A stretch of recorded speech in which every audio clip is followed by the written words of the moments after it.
Good afternoon. Thank you so much for coming. We appreciate having you here. And my peers, my friends have spoken loud and clear on a number of issues. I'm going to focus on the facts in my remarks, in addition to what they have stated. The first item that I need to focus on is that it's no secret that the great majority of Jordanians, men and women, Bedouins, non-Bedouins, those of Palestinian origin, are very disadvantaged.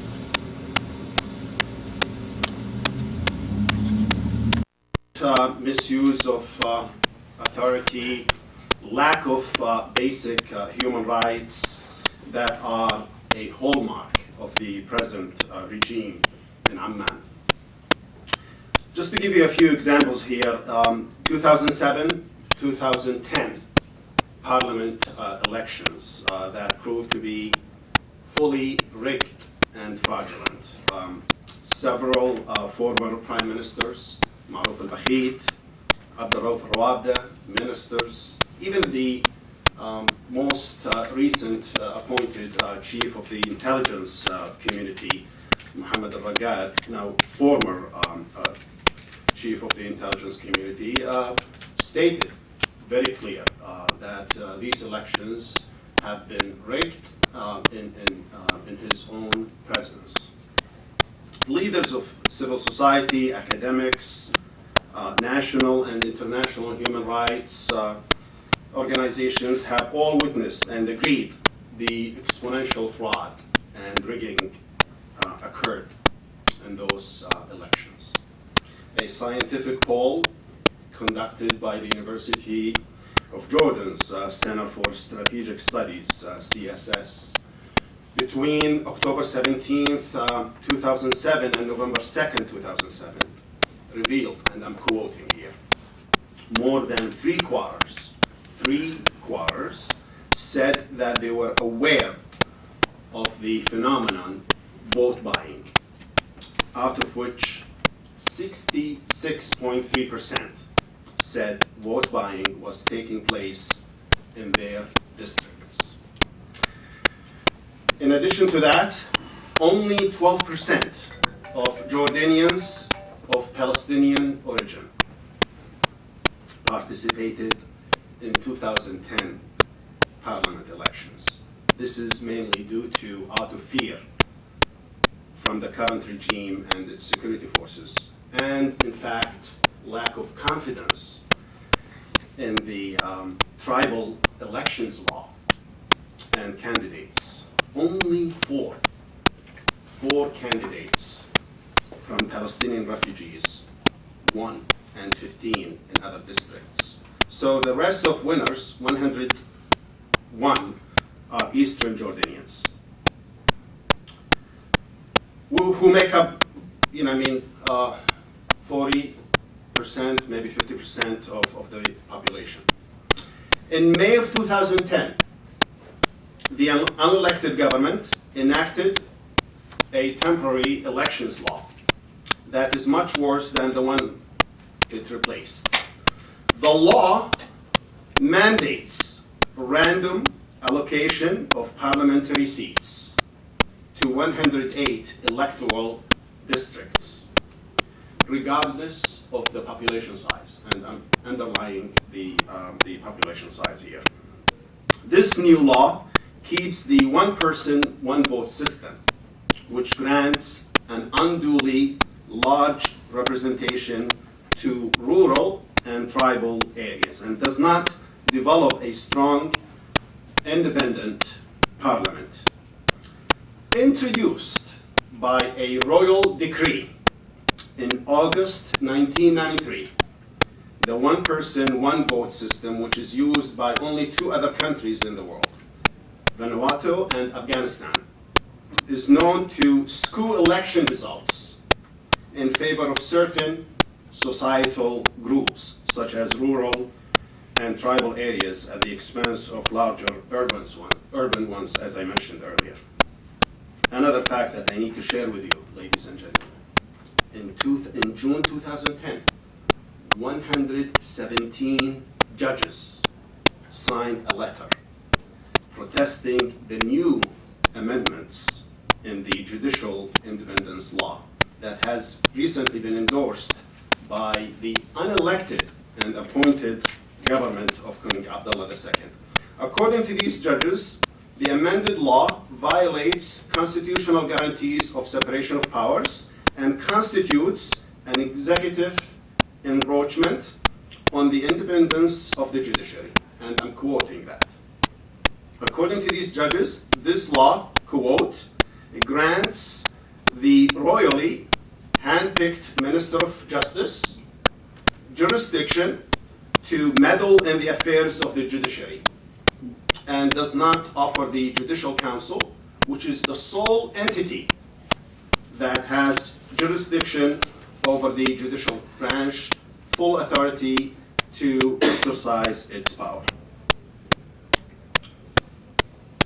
Recently, according to peaceful demonstrations, last one on Friday, ladies and gentlemen, on Friday, December 23rd, 2011.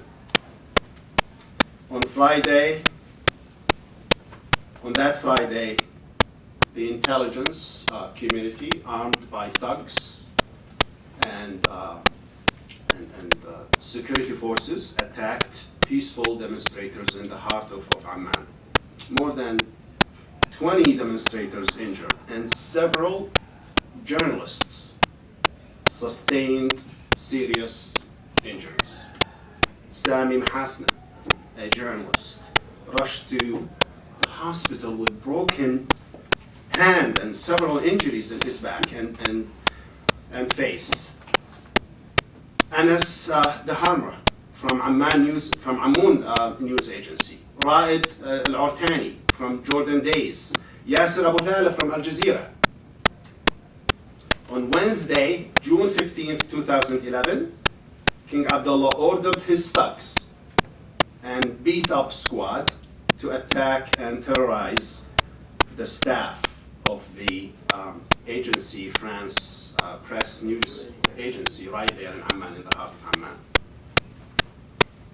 On the economics side of this, today's IMF data, the International Monetary Fund, indicate that Jordan's foreign debt exceeded $17.5 billion in 2011, very recent data, making it larger than the national economy, and the World Bank listed Jordan 104th in its ranking for countries by investment climate.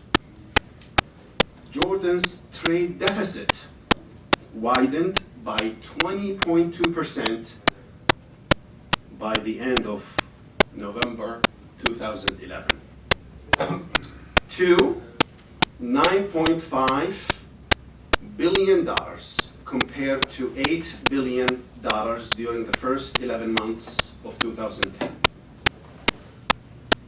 Land registered in King Abdullah's name, a total of 1,200 acres. Registered in his name during 2000 to 2003 period. This is according to an official count announced on December 5th, 2011 by his appointed chief of the royal court. Unofficial accounts put the number of acres registered in the king's name much higher than this over several years. Mega corruption cases. When the state of Kuwait presented free donations of oil to the people of Jordan in 2004, the royal family and a former appointed Prime Minister, Faisal Al-Faiz, made shocking behind-the-scene arrangements to sell a major of this donation to a foreign oil exporting firm known by the name Free Market Petroleum, and deposited the proceeds into their private accounts outside the country. The proof came from the member of Kuwait's parliament, Mr. Ahmed Sadoun, in April 2004.